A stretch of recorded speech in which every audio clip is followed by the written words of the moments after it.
하나님의 말씀 로마서 2장 10절 합독합니다.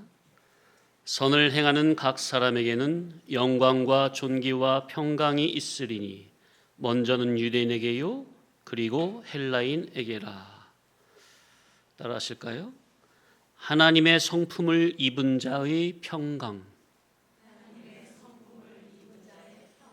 예, 오늘 평강 시리즈 마지막 시간입니다. 제목도 딱 결론적으로 맺기에 적당한 것 같아요. 오늘 평강 11번째 마지막 시간입니다. 지난주에 평강은 환경에서 오는 것이 아니라 진리 이치를 깨달아 하나님의 창조의 질서와 목적에 합치될 때 오는 결과라 말씀드렸죠. 평소에 내 심령이 죄로 인해 하나님과 막혀 있거나 내 심령이 항상 진리를 추구하는 정신이 아니라면 그런 심령은 이미 진리와 영감에서 단절되어 있는 상태니 종교 생활을 열심히 하면서 오는 자기 만족은 있을지언정 성령님이 내려주시는 진정한 평강은 있을 수 없고 거기에 다다를 수가 없습니다. 우리는 하나님의 자녀이니 가장 먼저 하나님과 화해하고 화목하고 화평하고 평화를 해야 비로소 자기 심령의 평강이 이루어지는 겁니다. 중생된 교회 성도가 하나님과 화목하고 화해하려면, 그래서 진정한 평강을 이루려면 어떻게 해야 합니까? 지난주에 너무 중요해서 반복적으로 말씀드렸는데, 예수님의 십자가 복음 진리를 들을 귀로 들음으로 주여 저희에게 들을 귀를 허락하여 주옵소서. 들을 귀로 들음으로, 그러면 예수님의 복음 진리를 들을 귀로 들으면 우리의 어두웠던 시몬이 위로부터 다시금 새롭게 재창조되죠. 거듭나지죠. 갱생이 되죠. 그러면 그런 경험이 있으면 예수님을 자기의 진정한 왕과 주인으로 모실 수밖에 없어요. 예수님밖에 없어요. 그 사람에게는. 그러니 그 심령 속에서 진리 통치, 의의 통치를 받음으로 진정한 평강이 이루어지는 겁니다. 자, 그렇게 되면 어떻게 되는 거예요? 예수님을 진정한 자기 속의 왕과 주인으로 모시면 그걸 딱 그 인격적으로 말씀을 통해서 주님을 인격적으로 느끼게 되면 그동안 소중했던 것이 무가치하게 돼요. 그동안 중요하게 여겼던 것이 아무런 가치가 안 느껴져요. 가치관이 완전히 바뀌는 거예요. 그전에는 자기의 생각, 자기의 주관성, 자기의 고집, 자기의 자존심, 그런 게 세상 무엇보다 그게 가장 소중하고 중요했는데 이제는 그게 그렇게 하찮게 느껴질 수밖에 없는 거예요. 나는 쇳덩어리구나. 아무것도 아니구나. 은혜를 받고 나면 내가 그동안 생명처럼 여기던 것을 아무렇지도 않게 과감하게 버릴 수 있다는 것. 사도 바울도 예수님을 만나고 나니까 전에 중요하게 생각하는 것을 배설물로 여기고 버렸습니까? 모세도 깨닫고 나니까 애굽 바로왕의 공주의 아들이라는 것을 쓰레기통에 버려버리고 하나님의 백성과 함께 잠시 이 땅에서 고난받는 것을 즐겨 했습니까? 가치관이 바뀌는 거예요. 예수님을 만나고 나면, 인격적으로 만나고 나면. 그러니까 평강에서 평강으로 살게 되는 거죠. 자, 그래서 지난주에는 하나님과 화목하면 평강이 온다는 것을 말씀드렸다면 이번에는 하나님과 화목하면 왜 평강이 오는지에 대해서 이면저면으로 상고하자 합니다.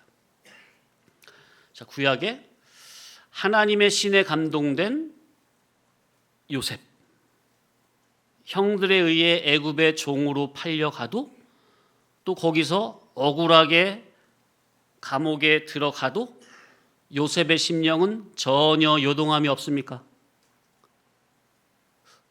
이걸 성도님들이 좀 중요하게 생각을 하셔야 돼요. 믿음의 사람은 사건 환경에 매이는 게 아니라 어떤 사건 환경이든 당장 눈에 보이는 현상에 매이는 게 아니라 항상 보이지 않는 실상, 하늘나라 천국만 믿음으로 바라고 하나님이 보여주신 미래의 참 꿈, 실상의 꿈만 붙들고 사는 자입니다. 아멘.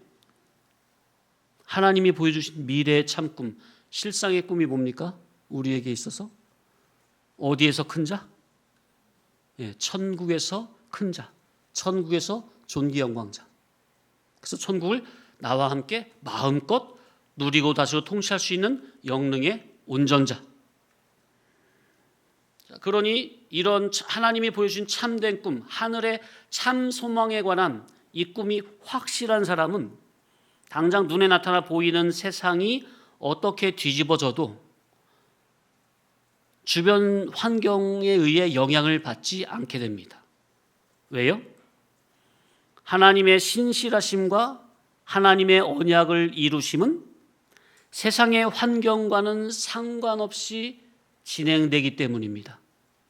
자, 첫사람이 선악과를 따먹을 줄 몰랐는데 선악과를 따먹어버려가지고 하나님의 계획이 틀려가지고 부랴부랴 예수님을 보내기로 수정을 한 겁니까? 계획을?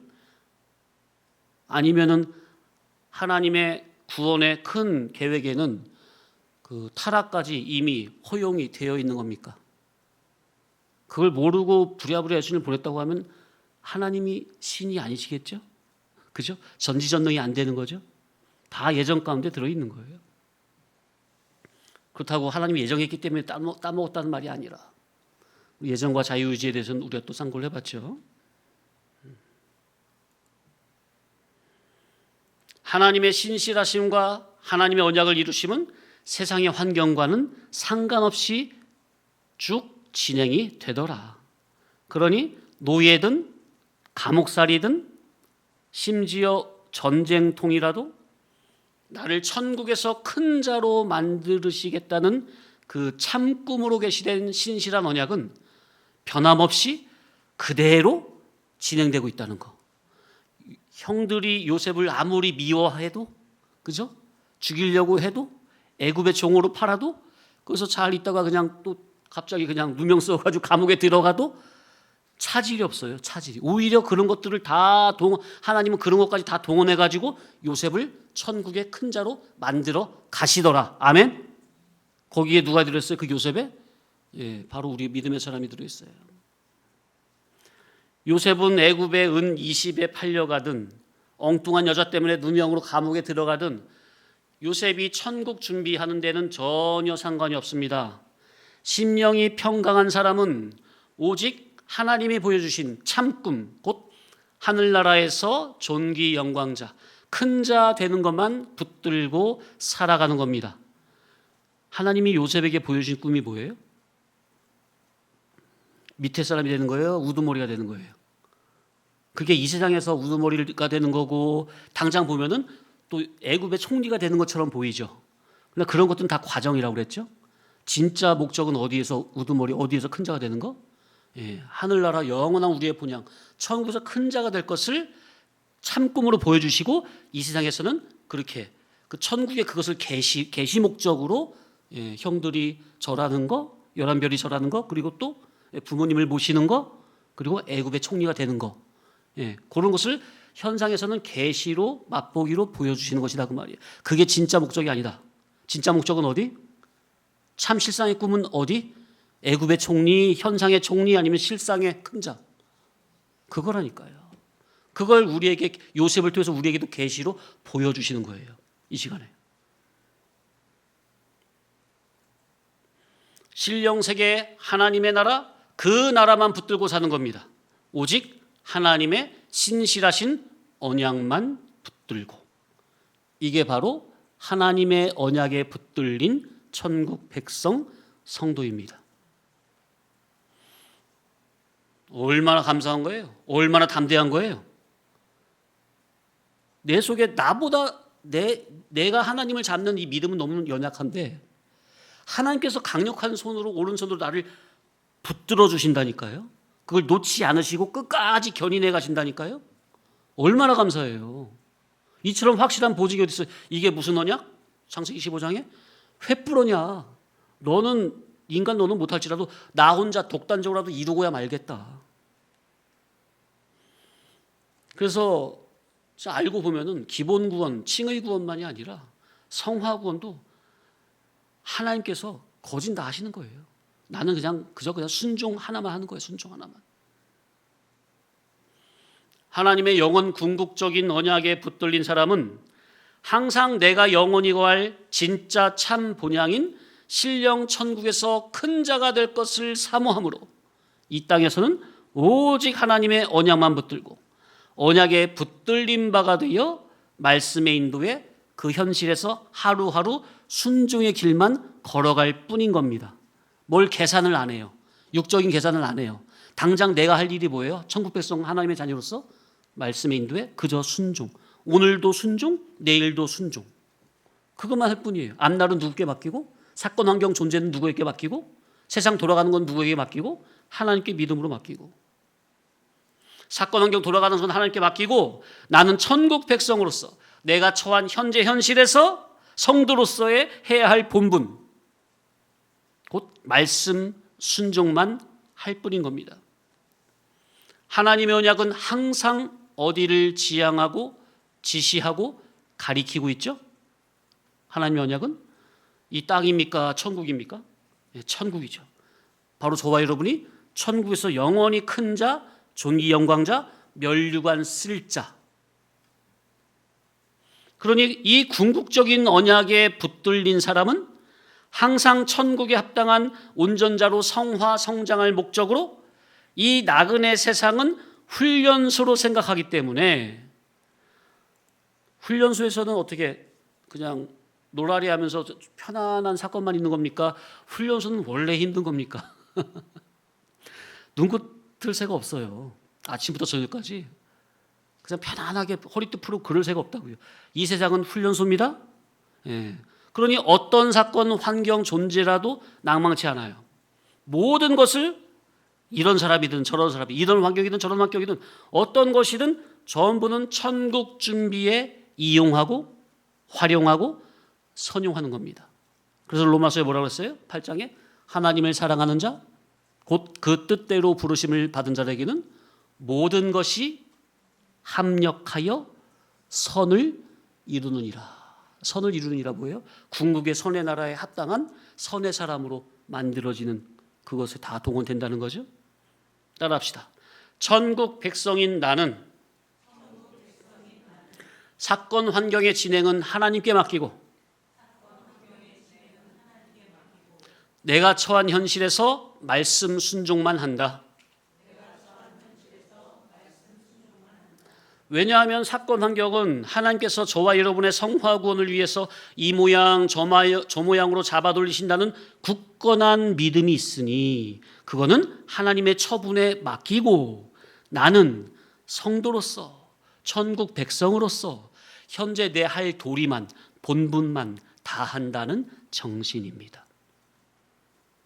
그러니 나중에 하나님께서 요셉을 서서히 올리십니까? 하나님이 작업하시는 걸 보세요. 요셉의 그 노예 생활과 그 억울한 누명으로 인한 감옥살이가 어떻게 천년만년 영원히 가는 겁니까? 길면 길고 짧으면 짧은 13년 동안의 고난의 시간. 하나님께서는 때가 차기까지 요셉을 요셉으로 드러내게 하기 위해서 그 13년 동안은 그런 방편을 사용하신다는 겁니다. 요셉을 요셉만큼 만드시기 위해 13년 동안 길면 길고 짧은 짧은 그 연단의 세월을 방편을 동원하신다는 겁니다. 그러니 성도는 다만 그 시기를 인내로서 믿음으로 하늘 소망을 두고 잘 감당을 해야겠죠. 그러나 거기에도 성령님의 인도하심이 있는 거죠. 자기 혼자만 하는 게 아니에요. 야, 참 13년 동안의 고난의 생활. 다윗도 보면 홍한 소년으로 부름받아 가지고 이스라엘의 블레셋 장군이라는 풍전등화의 위기에서 구해내면서 영웅이 돼 가지고 탄탄대로가 열릴 줄 알았는데 그만 그 다윗을 시기하는 사울 왕으로부터 다윗도 계산해보니까 대략 13년이에요. 요셉은 정확하게 13년이고 다윗도 대략 13년. 왜냐하면 그때 부름을 받았을 때가 15에서 17세예요. 그리고 다윗이 30세의 왕이 되잖아요. 요셉도 30세의 총리가 되고. 모세는 무려 40년을 미디안 광야에서 훈련을 받죠. 이야, 참 믿음의 사람들은 그러니까 요셉을 요셉으로, 다윗을 다윗으로, 모세를 모세로 만들기 위해서 하나님께서 반드시 그런 시련 연단의 세월을 채우신다는 것. 채우신다는 것. 그러니까 그 연단의 기간을 너무 좁아짐 내지 마시라, 성도님들. 아멘? 아무리 하나님이 우리를 뭐 사랑하셔서 그렇게 하시는 것이지, 우리를 뭐 어떻게 괴롭히려고 그렇게 하시는 거겠습니까? 믿음의 사람은 그 시기 동안 심령에 평강을 잃지 않습니다. 왜요? 믿음의 사람은 당장의 현실, 주어진 환경의 그런 어두움을 보는 게 아니라 항상 신실하신 하나님의 언약을 보는 사람이기 때문입니다. 언약에 붙들린 사람이기 때문입니다. 그러니 사건 환경은 하나님께 맡기고 나는 말씀 순종만 할 뿐이에요. 하나님은 당신의 때가 차기까지 택한 선민을 훈련하신다는 것. 곧 요셉이 신앙 성도로서 단단해져서 탄탄해져서 하나님께서 어떻게 사용하시든 수종될 수 있는 자로 그 요셉의 속이 견고해지는 그 때가 바로 하나님의 때요, 바로 요셉의 때입니다. 하나님께서는 요셉을 요셉만큼 만드시기 위해 억울한 옥살이도 형들의 미움도 동원하신다는 것. 때가 차니 하나님께서 요셉을 드러내게 하기 위해서 전 세계를 잡아 돌리십니까? 뭐죠? 그 당시 전 세계에서 가장 강력한 애굽왕 바로로 하여금 꿈을 꾸게 하십니까? 그것도 두 번이나 연거푸 꾸게 하시죠? 그래서 이 꿈이 도대체 뭐냐 해서 애굽술사에게 맡겼더니 해석을 해요, 못해요? 애굽술사들이 못하죠. 애굽의 술사들은 다 거짓말쟁이들입니다. 거짓말쟁이들은 절대로 실상적 참꿈을 해석할 수가 없습니다. 이치가. 자, 얼마 전에도 참과 거짓에 대해서 말씀드렸죠. 15년 동안 얼마나 많은 말씀을 드렸어요.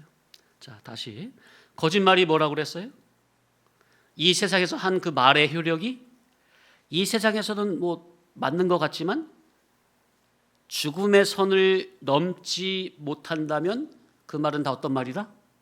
거짓말이라, 비진리라. 반대로 참말, 진리는 이 세상에서의 그 말의 효력이 죽음의 선에서 끝나는 게 아니라 죽음의 선을 통과하여 신령천국 하나님 앞에 갔을 때도 효력을 보는 말이 참말이요 진리라. 그럼 교회 강대상의 말은 참말이어야 돼요? 거짓말이어야 돼요? 진리라 해야 돼요? 비진리라 해야 돼요? 애굽의 술사들이 이게 보통 전문가겠습니까? 보통 실력자들이겠어요? 난다 긴다는 자들 아니겠어요? 그런데 영적으로 보니 애굽의 술사들은 악령을 받은 자들이죠. 성령이 아니라. 그들의 목적은 오직 어디에 국한되어 있어요? 그들의 예언이나 가르침의 목적은 어디에 국한되어 있어요? 해 아래, 이 물질 세상에 국한되어 있어요. 죽음에선 넘어 천국을 준비하게 하는 예언은 아무것도 없다니까. 그런 가르침은. 악령을 받은 자가 어찌 하나님께서 직접 내리신 꿈을 해석할 수가 있겠어요? 현상에 국한된 자가 어찌 실상의 꿈을 해석할 수 있겠느냐고. 임시세상 목적으로만 사는 자가 이 세상에 속한 일은 맞춘다 한들 어찌 하늘의 신령한 계시를 해석할 수가 있겠느냐. 말이 안 되죠. 악령을 받은 자는 하나님의 나라, 생명, 영생의 나라, 참꿈, 실상의 꿈을 해석할 수가 없습니다. 천국이 아닌 세상을 목적으로 살아가는 자는 하나님의 말씀, 천국 복음, 계시를 해석할 수 없는 겁니다. 이치가. 근데 뭐 방송에 보면 뭐 세상에서는 유명한 알아주는 무슨 박사라는 사람이 뭐 요한복음을 강의하고 뭐 설교를 합니까? 아이 그건 말도 안 되는 거예요. 볼 것도 없는 거예요. 여기 죽어 있는 자가 무슨 뭐 성경을 보고 무슨 강의를 해요. 해석이 안 되는 거라니까요. 아무리 해봐야 땅에 국한된 인본주의 해석. 계시는 해석이 안 된다. 왜냐하면 계시는 이 세상에 속한 게 아니기 때문에 성령님의 감화가 와야만 해석이 되는 거예요. 애굽술사는 세상에서는 유명한 자들이지만 영적으로 보면 전부 다 거짓말을 하는 거짓말쟁이들입니다. 그러니까 그들이 하는 말이 진짜 이 세상의 기준으로 볼 때 진짜 거짓말하는 거예요. 이 세상 기준으로 보면 다 전문가적이고 맞는 말만 하는 거예요. 애굽의 술사들이. 근데 아까 처음에 거짓말의 개념이 뭐라고요? 이 세상에서는 맞는 말 같은데 그 말의 효력이 죽음의 손에서 다 끊어지는 거라고 그랬죠. 죽음의 손을 통과해서 천국에서 효력을 못 보는 말이 거짓말이라. 그들의 말은 전부는 죽음선 이전인 이 세상에 속한 말이지 죽음선 넘어 신령 천국에 관한 말은 하나도 없습니다. 그러니 하나님 앞에서 참말과 진리가 아닌 거짓말과 비진리를 하는 그런 거짓말쟁이들이 어찌 신이유 영이신 하나님께서 주신 참 실상의 꿈 계시를 해석할 수가 있겠느냐. 기껏 해봐야 세상에 국한된 거짓말만 할 뿐이죠. 거짓말쟁이는 죽음선 넘어 영원한 하나님의 나라, 생명의 나라, 참된 나라, 신령 천국에 대한 계시는 해석할 수가 없습니다. 자, 그러면 이제 좀 나가서 이 애굽의 술사를 계시적으로 보면 오늘날 교회당 안에서 성경을 가지고 예수님 이름으로 다른 복음, 거짓 복음, 세상 복음을 전하는 거짓 종으로 볼 수도 있겠죠? 오늘날 교회당 안에서 하나님의 말씀으로 거짓을 구하는 거짓말쟁이들은 성경 안에 감추인 참 진리, 곧 신령 천국에서 큰 자가 되는 성화 구원의 이치는 절대로 캐낼 수가 없습니다. 성경 가지고 이 세상에 국한된 거짓 복음은 전할 수 있을지언정 성도가 천국에서 영원히 큰 자가 되는 그 비결, 성화 구원의 이치는 거짓 목자는 절대로 캐낼 수가 없어요. 이치가. 지금 이치로 말씀드리는 거예요.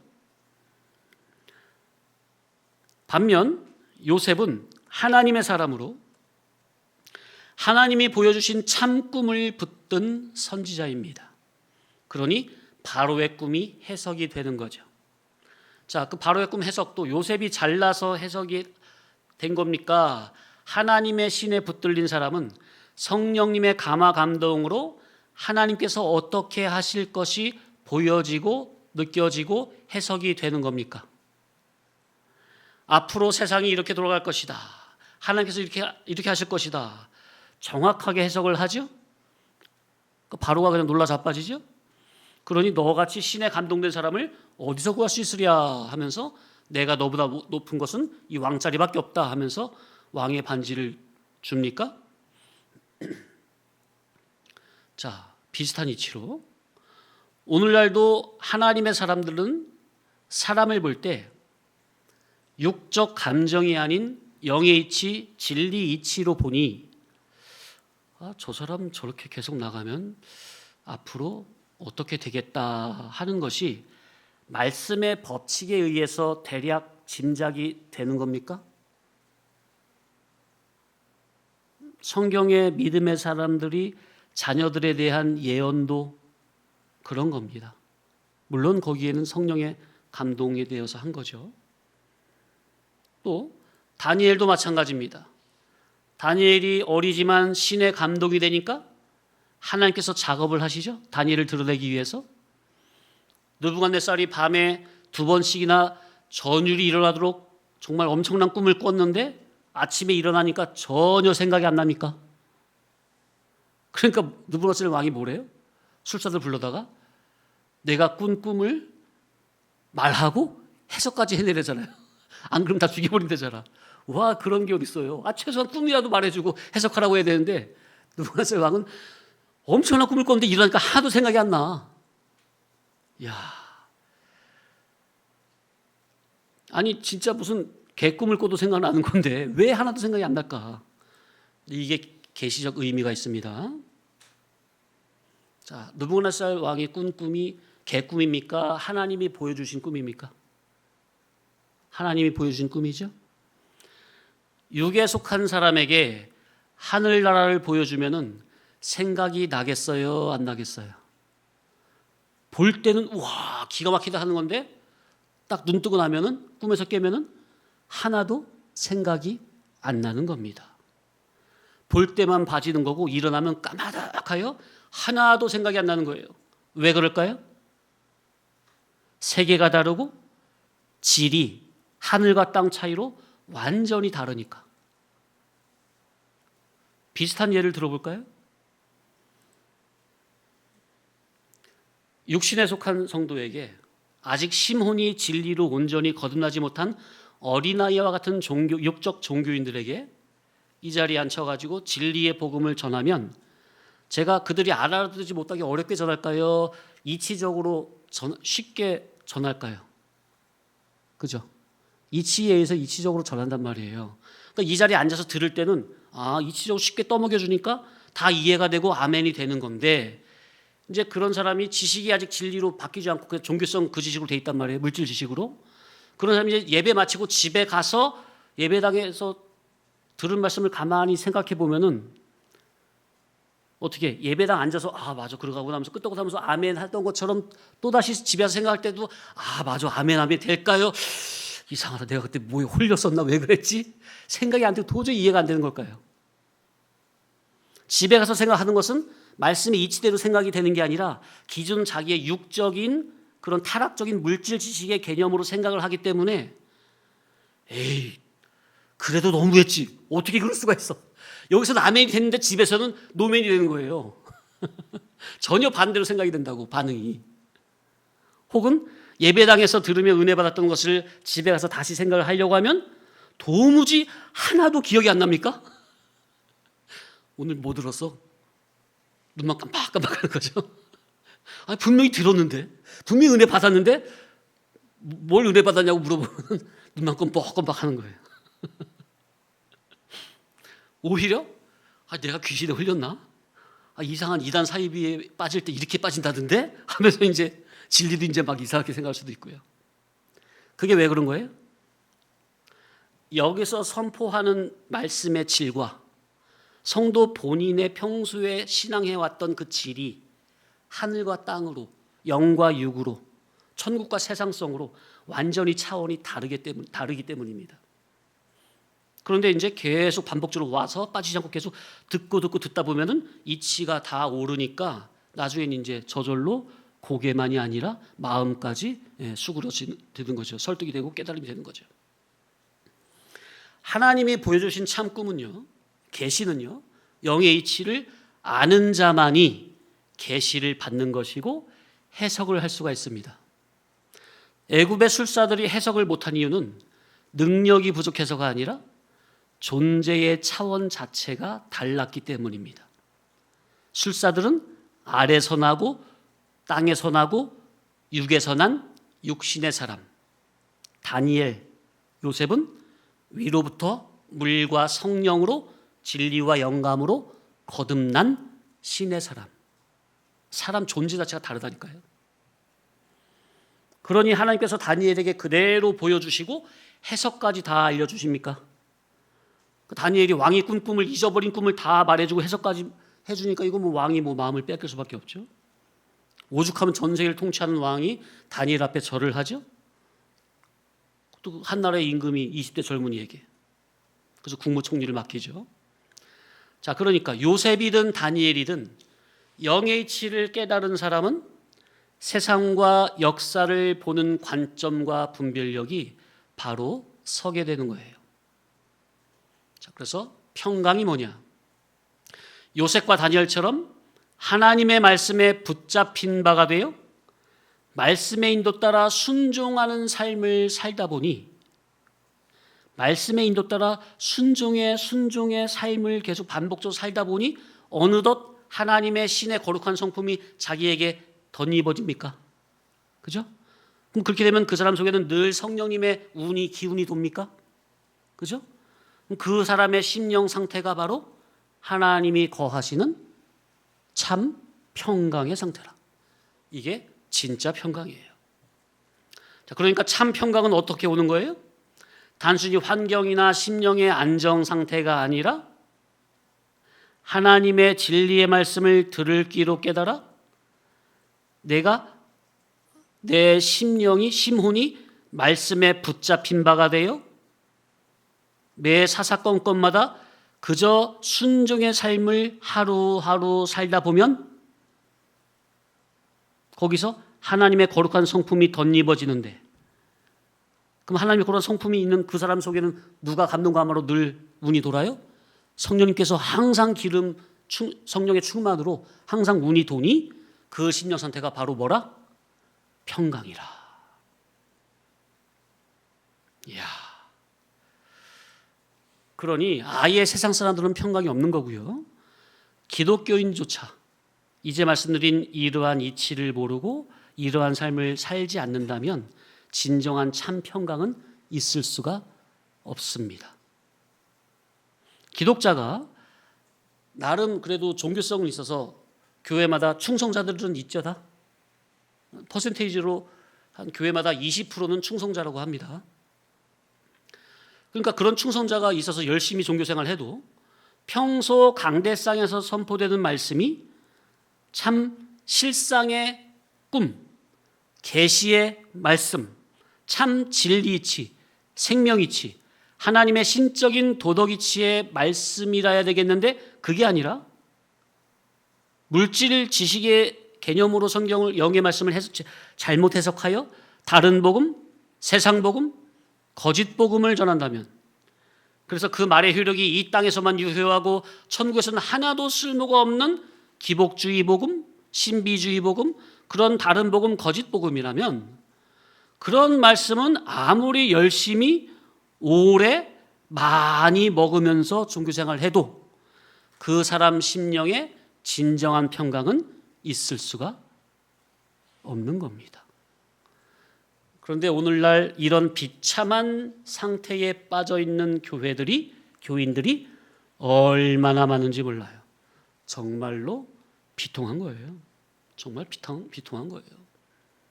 열심히 없으면 몰라. 열심히 축자사자 충성을 그렇게 해대는데도 그 심령에 진정한 평강과 만족이 없어요. 왜? 영의 양식으로만 만족이 되는데 영의 양식을 공급받지 못하니까. 진리의 말씀, 진리의 양식을 바로 깨달아 말씀의 인도대로 순종하면서 신의 성품을 많이 입어서 신에게 감동된 그 심령 상태가 바로 하나님이 주시는 평강인데, 현재 진리를 듣고 있어도 말씀이 인도하는 바, 그 양심이, 자기 양심이 말씀의 순종이라는 실천을 하나부터라도 해야 되겠는데, 무슨 자존심과 고집이 고래의 힘줄보다 센지 자기 속에 들어있는 죄 하나도 솔직하게 시인하지 않고, 그러니 인정하지 않고, 그러니 회개하지 못하여, 그러니 그 상태는 영적으로 하나님과 연결이에요, 단절이에요? 단절이요? 그 상태가 진리를 붙잡은 겁니까? 진리를 내버린 겁니까? 진리를 듣고 있으면서도 진리를 내버린 상태인데 그 자의 심령에 무슨 평강과 만족이 있을 수가 있겠어요? 성도님들, 평강을 가장 가로막는 것은 바로 내 속의 죄입니다. 죄는 어떤 큰 죄가 아니에요. 큰 죄도 당연한 거고.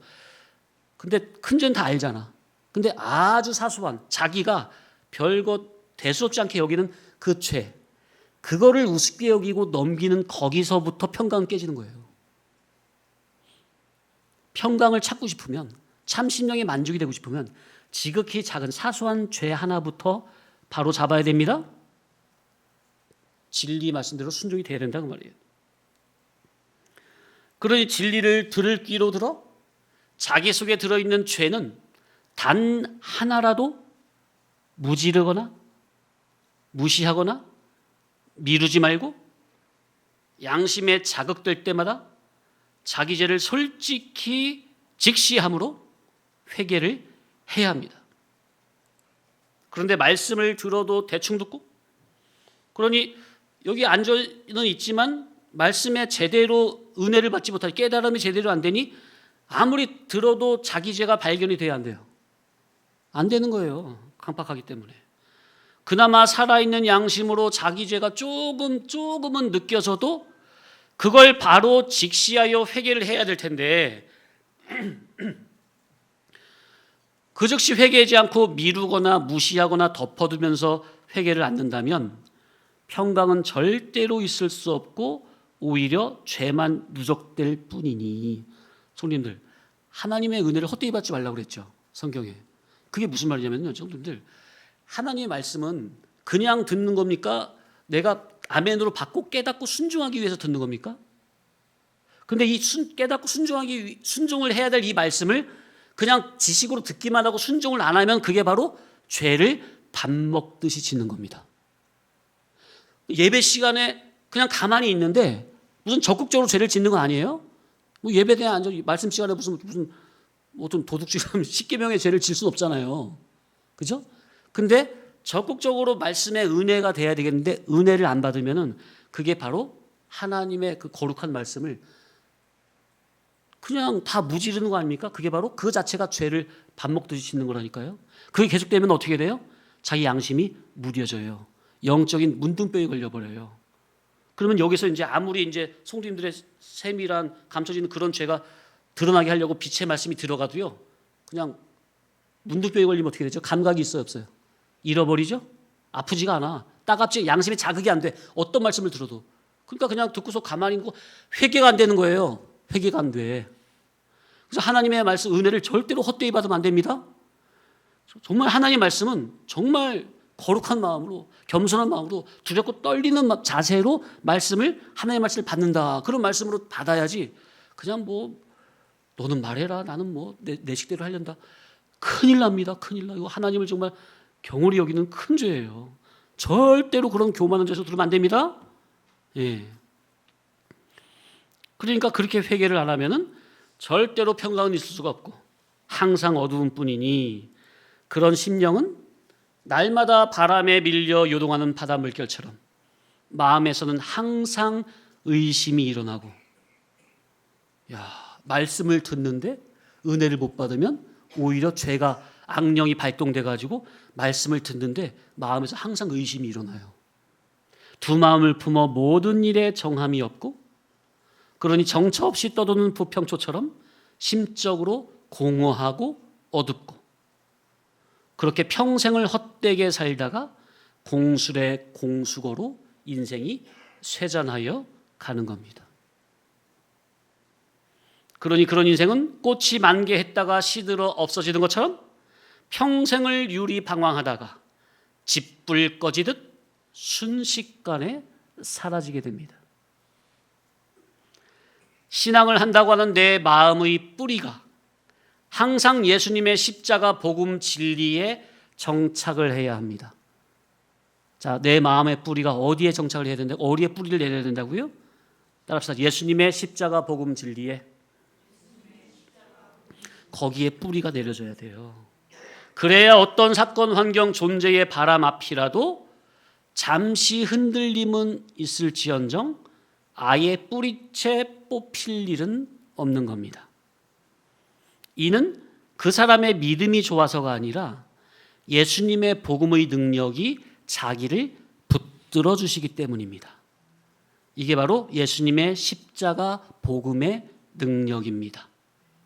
예수님의 십자가 복음 앞에 날마다 나아가 날마다 엎드려 은혜의 복음에 붙들린 바가 되시라. 아멘. 그런데 예수님을 믿는다 해도 그 마음이 예수님의 십자가 복음 진리의 뿌리를 내리지 못하거나 진동하지 않는 하늘나라의 뿌리를 내리지 못하면, 자, 이렇게 뿌리를 내리지 못하는 이유는 많습니다. 사소한 일에서 마음을 다잡지 못하면 그만 시험에 들어서 복음을 대충 듣거나 무시하게 되는데, 그런 속에서는 아무리 여기 앉아서 말씀을 들어도 이 귀한 진리가 자기 마음 깊은 곳에 뿌리를 내리지 못하게 됩니다. 그러면 그의 심령은 늘 거센 물결에 흔들리는 부평초처럼 이 세상살이의 근심 걱정에 늘 요동하게 되니 그에게 참 평강은 있을 수가 없다. 이렇게 종교생활하는 자가 얼마나 많은지, 더군다나 이 귀한 주님의 복음 진리를 들으면서도 그런 수렁에 스스로 빠져들어간다면 세상에 이처럼 불쌍하고 어리석은 처자가 또 어디 있겠어요. 그러나 하나님 앞에서 하나님의 선을 행하는 각 사람에게는 하나님의 영광이 주어지고 하나님의 존귀가 주어지고 하나님의 평강이 주어지는 겁니다. 본절 2장 10절의 말씀이죠. 자, 이제 그동안 말씀드린 평강을 정리하면, 평강은 환경의 조용함이나 감정의 편안함이 아닙니다. 평강, 히브리어로 살롬이죠. 단순한 평온이나 문제없음이 아니라 하나님과의 화목, 존재의 온전함, 공동체의 화목, 질서의 회복입니다. 그래서 요셉은 노예임에도 평강 가운데 있었어요. 군대 장관 집에서 모든 살림을 다 맡았었고 감옥에 들어가서도 형통했습니다. 요셉은 형들에게 미움을 받을 때든 노예살이를 할 때든 감옥살이든 어디서든 요셉의 심령은 늘 평강입니다. 세상 사람은 안 그러죠? 애굽 총리 됐을 때나 평강이 있을 것 같잖아요. 그 전까지는 아니고. 아니에요. 요셉은 어디 있든 환경에 상관없이 늘 평강입니다. 왜요? 성도의 평강은 환경이나 감정적 요소에 있지 않고 오직 하나님 앞에서 현재 내 자리에서 말씀 순종의 삶에서 평강을 찾기 때문입니다. 그리고 다니엘은 유대 땅에서 먼 이역만리 바벨론까지 잡혀온 포로인데 그의 심령에는 항상 평강이 있었고, 그리고 사도 바울은 감옥 안에서도 평강이 넘침으로 오히려 감옥 밖에 있는 교회들을 염려하여 편지를 썼던 거죠. 반대로 이스라엘의 아합 왕은 왕임에도 불구하고 평강이 없습니다. 그래서 마무리합니다. 그래서 평강은 누구에게 오느냐? 예수님의 십자가 복음으로 어디서나 누구에게나 막힘없이 늘 화목함으로 화통하고, 이게 중요합니다, 성도님들. 최소한 우리 이 진리 공동체 안에서는 누구 이상해, 마음에 안 맞아, 누구 여기서 교회 가기 싫어, 그런 게 있으면 안 돼요. 아니, 성격이 다 다른데 내 마음에 합한 사람이 어디 있냐고. 그런데 나부터 하나님 앞에서 그 사람의 그걸 보는 게 아니라 그렇게 보는 내가 문제라니까. 나부터 잘못된 거예요. 나부터 하나님의 의사자질을 맞추고 서로가, 그러면 화목함으로 화통이 되는 거예요.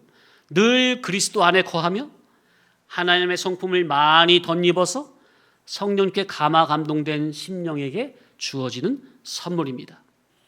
그러니 평강은 그리스도 안에서, 그리스도의 진리 안에서 자유함을 누리는 존재의 상태입니다.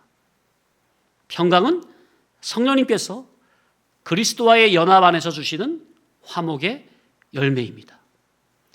주님이 주시는 평강은 내 육신을 위태롭게 하는 풍랑을 없앰에서 오는 게 아니요, 오히려 위태로운 풍랑을 이기는 영능의 실력이며 결국 타인에게 아가페와 복음으로 흘러가는 생명이 되는 겁니다.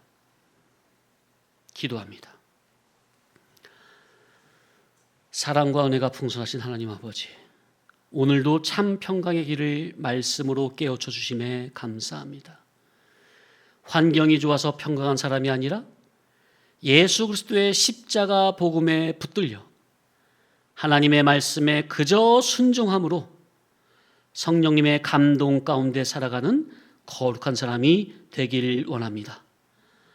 우리의 심령이 진리와 영감으로 날마다 새롭게 갱생되게 하시고 들을 귀를 열어주시사 말씀을 생명의 말씀으로 받는 믿음을 허락하여 주옵소서. 말씀 앞에서 자존심과 고집을 내려놓게 하시고 양심에 깨우쳐 주시는 죄를 미루지 않고 그 즉시 회개하며 순종하는 믿음을 허락하여 주옵소서. 그리하여 하나님께서 약속하신 영광과 존귀와 평강을 누리며 그 평강이 우리 가정과 교회와 이웃에게까지 흘러가는 복된 삶이 다 되게 하여 주옵소서. 우리의 참 평강 되시는 예수 그리스도의 이름으로 감사하며 기도 올리옵나이다. 아멘.